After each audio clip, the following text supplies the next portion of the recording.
அப்பா அப்பா நான் பெரியவனாயி அந்த பைக்கு தான்ப்பா வாங்குவேன். சரிடா.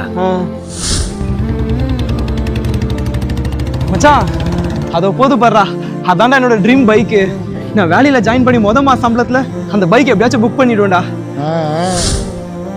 என்ன மச்சான், ஃபர்ஸ்ட் மந்த் salary வந்துருச்சு? ஆமாடா. அப்போ உன் ட்ரீம் பைக்கை புக் பண்ணிடுவ போல. இல்லடா, வீட்டுல வேற தங்கச்சி இருக்கா, அவளுக்கு நான் தான் கல்யாணம் பண்ணி வைக்கணும். அதான் காசு எடுத்துட்டு இருக்கேன். பைக்கு தானே, எனக்கு கல்யாணம் ஆனதுக்கு அப்புறம் பொறுமையா வாங்கிக்கலாம். என்னடா கல்யாணம் ஆயிடுச்சு, உன் ட்ரீம் பைக் வாங்கல? இல்லடா, பொண்ணுக்கு வேற ஸ்கூல் ஃபீஸ் கட்டணும், அதான் காசு எடுத்து வச்சிட்டு இருக்கேன். இன்னும் கொஞ்ச நாள் போட்டோம், அப்புறம் வாங்கிக்கலாம். என்னங்க? என்னம்மா? இப்போவாச்சும் உங்களுக்கு பிடிச்ச அந்த பைக்கை வாங்கலாம்ல? அதான் எனக்கே வயசாயிடுச்சம்மா, இதுக்கப்புறம் வாங்கி எங்கேருந்து ஓட்டுறது? அதெல்லாம் வேணாம், வா போவோம்.